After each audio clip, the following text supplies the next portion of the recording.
देशोन्नतीचे मुख्य संपादक, लोकनायक आणि शेतकरी नेते प्रकाश पोहरे हे नेहमीच आपल्या परखड आणि आक्रमक लेखणीतून जनतेचे प्रश्न आणि लोकशाहीचे वास्तव समाजासमोर मांडत असतात। सत्ताधारी आणि प्रशासनाला त्यांच्या जबाबदारीची आणि संविधानाची आठवण करून देणारे विचार ते सातत्याने आपल्या लेखांमधून मांडतात। आजच्या प्रहारमध्ये त्यांनी एक अत्यंत संवेदनशील आणि गंभीर विषय हाताळला आहे। पोलीस आणि प्रशासनाचा गणवेश संविधानाचा आहे की सत्तेचा?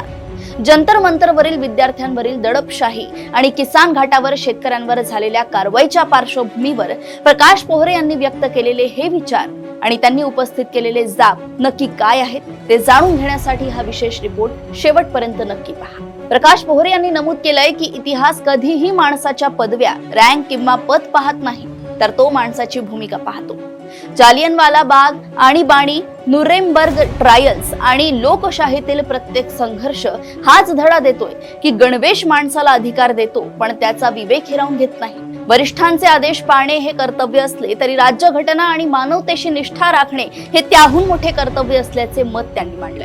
20 जुलै रोजी दिल्लीच्या जंतर मंतरवर नीट पेपरफुटी विरोधात उपोषणाला बसलेले शिक्षण तज्ञ सोनम वांगचुक आणि बेरोजगारीवर जाब विचारण्यासाठी देशभरातून जमलेल्या हजारो विद्यार्थ्यांवर, लहान मुलांवर पोलिसांनी ज्या पद्धतीने अमानुष लाठी हल्ला केला आणि अश्रुधुराच्या नळकांड्या फोडल्या त्याने भारतीय इतिहासात कलंकित झाल्याचा आरोप प्रकाश पोहरे यांनी केलाय। लोकशाहीत लाठीचा आवाज संवादाची जागा घेऊ शकत नाही आणि जेव्हा विद्यार्थ्यांच्या हातातील संविधानापेक्षा पोलिसांची लाठी मोठी दिसू लागते तेव्हा प्रश्न सरकारचा राहत नसून लोकशाहीच्या आरोग्याचा बनतो, असे परखड मत त्यांनी व्यक्त केलंय। 21 जुलैला दिल्लीतील किसान घाटावर इंडो अमेरिका करारातील 60% शेतकऱ्यांच्या जीवनावर होणाऱ्या दुष्परिणामांवर चर्चेची मागणी करण्यासाठी एकत्र येणाऱ्या शेतकऱ्यांना रोखण्यासाठी सरकारने दडपशाही केली।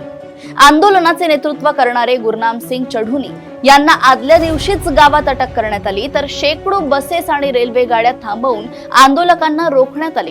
किसान घाटावर पोहोचलेल्या VM सिंग कक्काजी यांच्यासह अनेक नेत्यांना ताब्यात घेऊन राजीव गांधी स्टेडियमवर ठेवण्यात आले। या कारवाईमुळे शांततामय आंदोलन करणे हे राज्यघटनेच्या कलम 19(1)(अ), 19(1)(ब) आणि 19(1)(क) अनुसार मिळालेले घटनात्मक अधिकार आहेत की सरकारच्या मर्जीवर चालणारी कृपा, असा सवाल पोहरे यांनी उपस्थित केलाय। इतिहासाचा दाखला देत पोहरे यांनी स्पष्ट केलंय की जालियनवाला बागेत गोळीबाराचा आदेश देणारा जनरल डायर हा एकटाच इंग्रज होता, पण बंदुका भारतीय सैनिकांच्याच हातात होत्या। जर त्या दिवशी एखाद्या भारतीय जवानाने अन्याय आदेश पाळण्यास नकार दिला असता तर हजारो निरपराधांचे प्राण वाचले असते।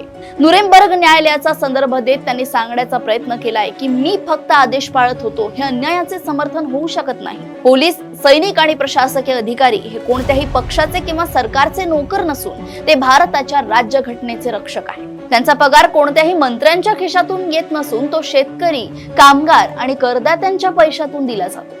डॉक्टर बाबासाहेब आंबेडकरांच्या इशाऱ्याची आठवण करून देत त्यांनी म्हटलंय की राज्यघटना कितीही महान असली तरी तिचे रक्षण करणाऱ्यांनी विवेक सोडला तर लोकशाही कमकुवत होते। लोकनायक जयप्रकाश नारायण यांनी 1975 मध्ये सैनिकांना दिलेल्या आवाहनाचा उल्लेख करत पोहरे यांनी सांगितलंय की बेकायदेशीर आदेश आल्यास अधिकाऱ्यांनी आपल्या विवेकाचा वापर केला पाहिजे।